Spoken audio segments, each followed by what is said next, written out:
ক্ষেত বাঁচাতে রাজ্য জুড়ে সচেতনতার বার্তা। বামুটিয়ায় কর্মশালায় মুখ্যমন্ত্রীর কৃষি সুরক্ষার অঙ্গীকার। আধুনিক চাষের জোর, কৃষকের পাশে থাকার সরকারি আশ্বাস। রাজ্য সরকারের উদ্যোগে গত 5 জুন থেকে গোটা রাজ্যে শুরু হয়েছে ক্ষেত বাঁচাও অভিযান। 20 জুন পর্যন্ত এই অভিযান চলবে।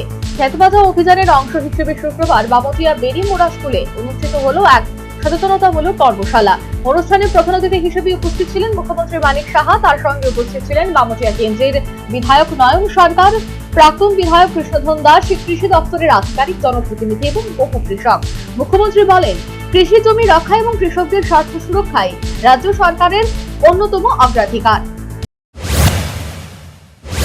প্রধানমন্ত্রী, কেন্দ্রীয় সরকার এবং ত্রিপুরা সরকার আমরা চাইছি যে স্থিতিশীল এটা যেন কৃষিভিত্তিক জীবিকা এবং খাদ্য নিরাপত্তা নিশ্চিত করা সেটা যায়, এবং বিকশিত ভারত 2047-এর যে লক্ষ্যমাত্রা মাননীয় প্রধানমন্ত্রী যে দিয়েছেন সেটা যেহেতু কৃষির উপর ভিত্তি করে আমাদের এই দেশ বা রাজ্য চলছে, সেটা যদি আমরা ফলপ্রসূ করতে পারি, বিশ্ব ভাণ্ডারে যদি আমরা দেখতে পাই যে এখানে খাদ্য শস্যের একটা বিশ্ব ভাণ্ডার হিসাবে তৈরি হয়, তবেই কিন্তু 2047-এ যে ডেভেলপ কান্ট্রি হিসাবে আমরা কিন্তু সেই জায়গায় পৌঁছব।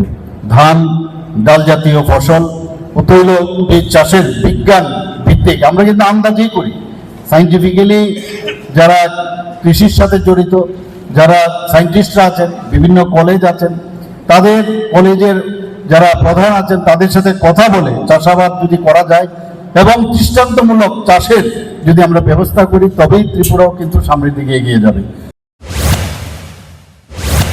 তিনি আরো বলেন, আধুনিক কৃষি প্রযুক্তির ব্যবহার, বৈজ্ঞানিক চাষাবাদ এবং সময় মতো সরকারি সহায়তা পৌঁছে দিতে উৎপাদন বৃদ্ধি এবং কৃষকদের আর্থিকভাবে আরো শক্তিশালী করার লক্ষ্যে সরকার নিরন্তর কাজ করছে।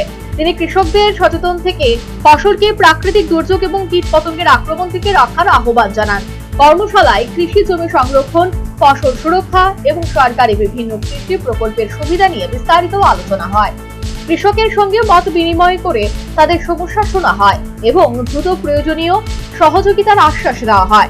ক্ষেত বাঁচাও অভিযান কৃষকদের মধ্যে সচেতনতা বৃদ্ধি এবং কৃষি উৎপাদন সুরক্ষার গুরুত্বপূর্ণ ভূমিকা রাখবে বলেই আশাবাদ ব্যক্ত করেন মুখ্যমন্ত্রী। Bureau report, news vanguard. Step into a place full of new ideas and opportunities at Techno India University Tripura, where you learn, grow and build your future. A place that truly helps your dreams become a reality.